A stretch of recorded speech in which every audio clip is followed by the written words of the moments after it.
विक्रम बेताल की कहानी। पापी कौन है बेताल 25वीं पहली कहानी।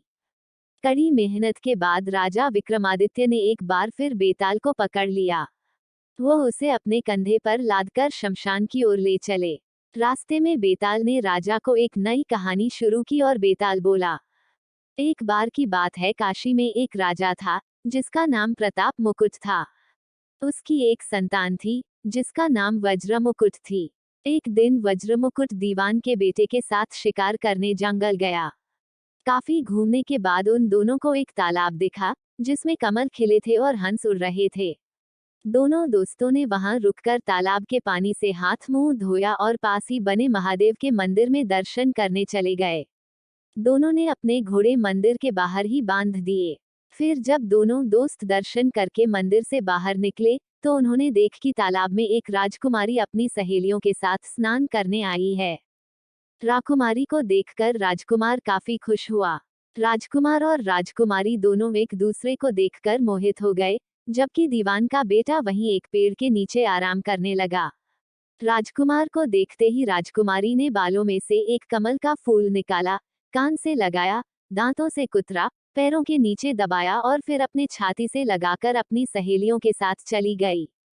उसके जाने के बाद राजकुमार काफी दुखी हुआ और अपने मित्र के पास लौटकर सारी बात बताई। राजकुमार बोला, मैं राजकुमारी के बिना नहीं रह सकता हूँ, लेकिन मुझे इस राजकुमारी के बारे में कुछ भी नहीं पता है। वह कहाँ रहती, उसका नाम क्या है? दीवान के बेटे ने सारी बातें सुनी और राजकुमार को दिलासा देते हुए बोला, राजकुमार, आप घबराएं मत। राजकुमारी ने सब कुछ बताया है।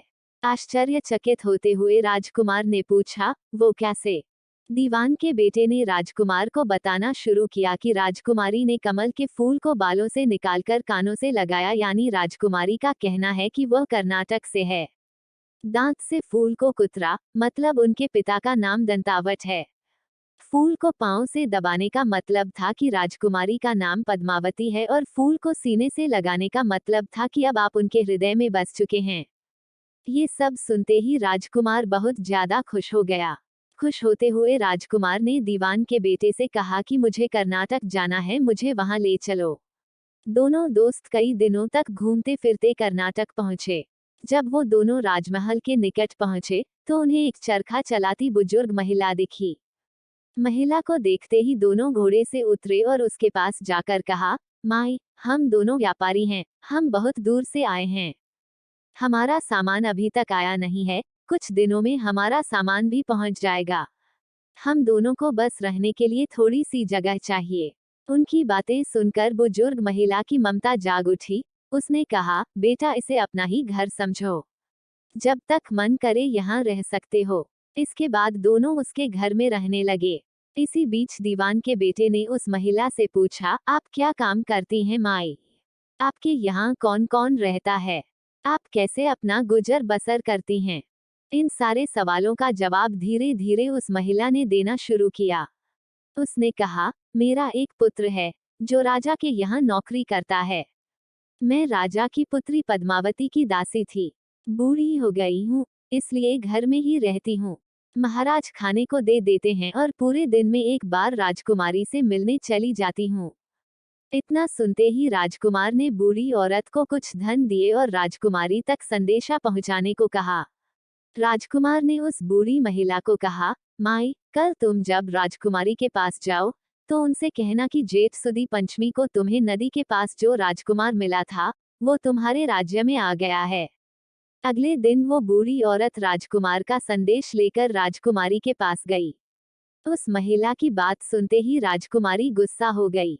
उन्होंने हाथों में चंदन लगाकर उस महिला के गाल पर तमाचा मारते हुए कहा, मेरे घर से निकल जाओ। बूढ़ी औरत ने घर लौटकर राजकुमार को सारी बातें बताई। महिला की बातें सुनकर राजकुमार चौंक गया। फिर राजकुमार के मित्र ने राजकुमार को धैर्य बंधाते हुए कहा, राजकुमार, आप चिंतित न हो। राजकुमारी की बातों को समझने की कोशिश करें।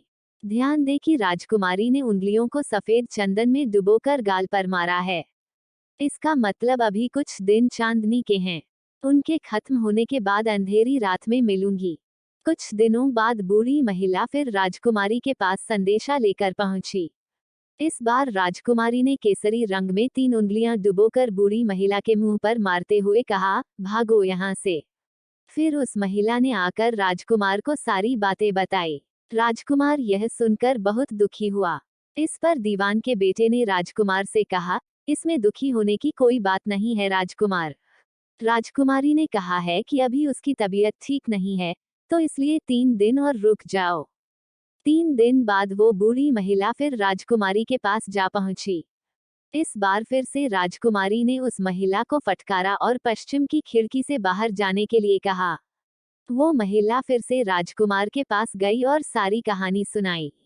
तब दीवान के बेटे ने राजकुमार को समझाते हुए कहा कि मित्र, राजकुमारी ने आपको उस खिड़की की तरफ बुलाया है।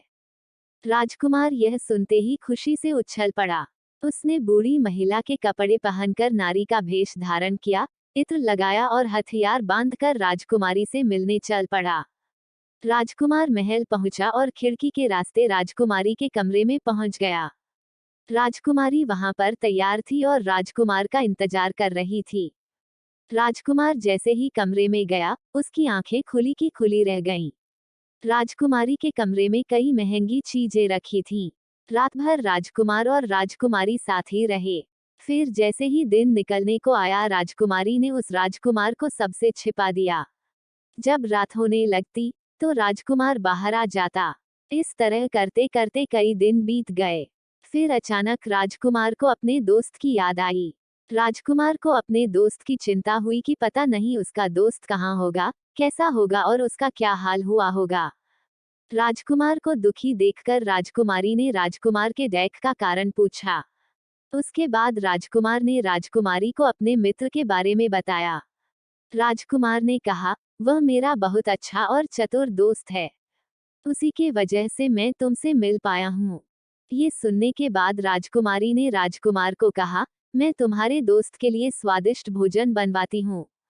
तुम उसे भोजन कराकर और उसे समझाकर वापस आ जाना। काम हो जाए तो उसे राज्य से बाहर निकाल देना जाना चाहिए। ये सुनते ही राजा ने पद्मावती को जंगल भेज दिया। वहां राजकुमार और दीवान का बेटा मौके के इंतजार में बैठे थे। राजकुमारी को अकेला पाकर दोनों उसे अपने नगर ले आए और खुशी खुशी रहने लगे। कहानी खत्म हुई और हर बार की तरह एक बार फिर बेताल ने विक्रम से पूछा, तो राजन बताओ, इस कहानी में पापी कौन है? जल्दी बताओ राजन, वरना तुम्हारे सिर के टुकड़े टुकड़े कर दूंगा।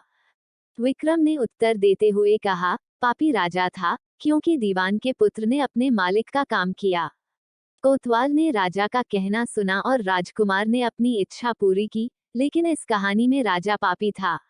उसने बिना सोचे विचारे राजकुमारी को राज्य से बाहर निकाला दिया। विक्रम के इतना कहते ही बेताल फिर उड़कर पेड़ पर जा लटका। हमेशा बुद्धि का इस्तेमाल करके ही फैसला लेना चाहिए, वरना कोई भी भ्रमित करके कुछ भी करवा सकता है। कहानी पसंद आई है तो लाइक शेयर कमेंट बॉक्स में अपनी सलाह जरूर दे और ऐसे ही मजेदार कहानियों के लिए मेरे YouTube चैनल को सब्सक्राइब कर लो। धन्यवाद।